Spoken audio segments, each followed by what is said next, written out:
আমার খবর। পরপর দুটি শিশু মৃত্যুর ঘটনায় চাঞ্চল্য সিউড়ি সুপার স্পেশালিটি হাসপাতালে। এদিন সকালে সিউড়ি সুপার স্পেশালিটি হাসপাতালে পরপর দুটি শিশুর মৃত্যু হয়। তাতেই হাসপাতালে উত্তেজনা সৃষ্টি হয়।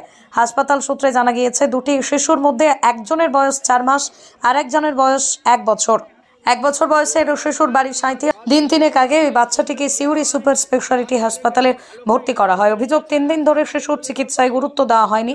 এছাড়া গতকাল রাতেও শিশুর শারীরিক অবস্থার অবনতি ঘটে, কিন্তু অভিযোগ সেই সময় কোনো চিকিৎসক আসেননি।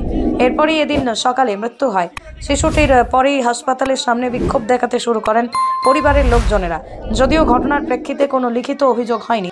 অন্যদিকে সিউড়ি হুসনাবাদ এলাকার মাস চারেকের এক শিশুও সিউড়ি সুপার স্পেশালিটি হাসপাতালে চিকিৎসাধীন ছিল, তারও এদিন মৃত্যু হয়। পুরো ঘটনায় হাসপাতালের ভূমিকায় প্রশ্ন উঠতে শুরু করেছে। পরশুদিন শ্বাসকষ্ট ছিল, ঠান্ডা লেগেছিল, ওইখানে নিয়ে গেলাম, আইসি রুমে নিয়ে গেল না, ওইখান থেকে দেখে নিল অর্ধেক দূর থেকে। ডাক্তার আসতে খানিকটুকু দেখছে, নিয়ে চলে গেছে। তো ভালো করে চিকিৎসা করি, দেখি ভালো করে, ওইটাও কিছু দেখেনি। দুবার একবার ইঞ্জেকশন দিল, বলছে ঠিক আছে ইঞ্জেকশন দিচ্ছি, দেখি কী হয়েছে, নিয়ে দিল। আবার ওষুধ লিখে দিল একটা 12 টাকা করে ওষুধ নিয়ে আসলাম। একটা পাইপ মতন কি দিয়েছিল জিনিসটা, ওইটাও নিয়ে আসলাম, ওইটাও লিখে দিল, পাইপ লাগালো। ডাক্তার খানিকটুকু দেখে নিল, নিয়ে আবার চলে গেল।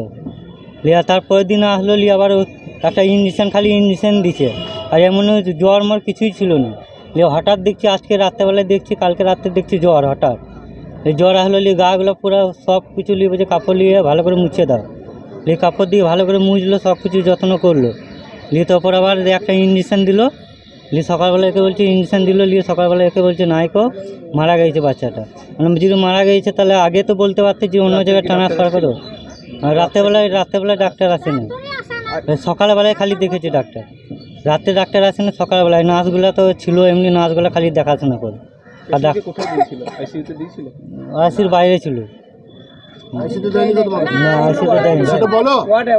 অর্ডার দিয়েছিল, আইসিতে দেয় না, অর্ডার ভালো ছিল, অর্ডার দিয়েছিল, আইসিতে দেওয়ার জন্য অর্ডার দিয়েছিল, কিছুই বলে না, এটা 1 বছর। অন্যদিকে হাসপাতাল সুপার জানান, পুরো ঘটনার তদন্ত করে দেখা হচ্ছে। এখনো পর্যন্ত যা খবর আছে, দুটো বাচ্চা মারা গিয়েছে। তারা দুজনেই হচ্ছে আইসিইউতে ছিল, এবং তাদের যা হয়েছিল, প্রবলেম হয়েছিল, সেগুলো হচ্ছে একদম টার্মিনাল স্টেজ ছিল। একটা বাচ্চার যা খবর পেলাম, প্যারালাইটিক আইলিয়াস ছিল, তার সঙ্গে হাইপোক্যালেমিয়া, মানে পটাশিয়ামটা কমে গিয়েছিল, সেখানে ইলেকট্রোলাইট ডিরেঞ্জমেন্ট একটা ছিল, এবং তার আন্ডারলাইন কজ হয়তো আরও কিছু ছিল। সেগুলো নিয়ে আমরা বসছি, বিআইসিদের সঙ্গে কথাবার্তা বলবো, দিয়ে আমাদের দিক থেকে কোনো ফল্ট ছিল কিনা সেটা একটু খতিয়ে দেখা হবে। তবে এগুলো নিয়ে প্রত্যেক সপ্তাহে আমাদের মিটিং হয়, এবং সেই মিটিংয়ে এগুলো নিয়ে আলোচনা করা হয়।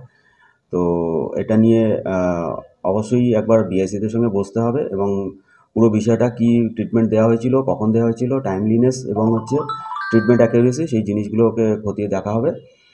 এবং সেকেন্ড যে বাচ্চাটা রয়েছে, তারও বেশ কিছু প্রবলেম ছিল, সেইগুলো একবার খতিয়ে দেখি। আমি বিএসসিদের সঙ্গে একবার কথাবার্তা বলে নিয়ে তারপরে ডিটেলসটা পাওয়া যাবে। তবে এখনও পর্যন্ত যা খবর, আমাদের যা ডিস্ট্রিক্ট হসপিটালের অ্যাভেলেবেল যে রিসোর্স আছে, সেই অ্যাভেলেবেল রিসোর্স দিয়ে আটমোস্ট ট্রাই করা হয়েছিল, এবং তারপরেও আন্ডারলাইন যে কজগুলো ছিল আর কি, আগে থেকেও বাচ্চার যে প্রবলেমগুলো ছিল, সেইগুলোতে আর রিভাইভ করা যায়নি, এবং বাচ্চাও সেই ট্রিটমেন্টগুলো হয়তো নিতে পারেনি। এই পর্যন্ত লাস্ট খবর, এবং বাকি বিষয়টা হচ্ছে বিএসসিদের সঙ্গে একটা কথাবার্তা বলে ফাইনাল একটা জায়গায় আসা যাবে। কতজন মারা গেছে? গত 1 সপ্তাহে 5 জন মারা গিয়েছে। এটা এসেন্সিউ ডেথ বলছি, মানে সদ্যজাত যারা 28 দিনের কম বয়স, এগুলো অন অ্যান অ্যাভারেজ প্রত্যেক সপ্তাহে আমাদের অ্যাডমিশন যা হয় তার মধ্যে কতজন মারা গিয়েছে সেই রেটটা নেওয়া হয়। তো 4 থেকে কোনো সপ্তাহে 4 থেকে 5 জন থাকে, কোনো সপ্তাহে 2 থেকে 3 জন থাকে। গত সপ্তাহে 5 জন, গত মঙ্গলবার যা মিটিং হয়েছিল তাতে এই রিপোর্টটা রয়েছে। বাসন্তী দেবী গাঙ্গুলি ফাউন্ডেশন দ্বারা পরিচালিত উর্মিলা বৃদ্ধাবাস সেবা করাটাই মূল উদ্দেশ্য আমাদের, তাই বয়স্ক মানুষদের পরম যত্নে আগলে রাখছি আমরা। রয়েছে অন্ন, বস্ত্র এবং সুচিকিৎসার ব্যবস্থা।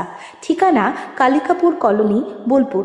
বিস্তারিত জানতে 7063472820 এই নম্বরে যোগাযোগ করুন। দেখতে চোখ রাখুন আমাদের ফেসবুক, ও ইউটিউব চ্যানেলে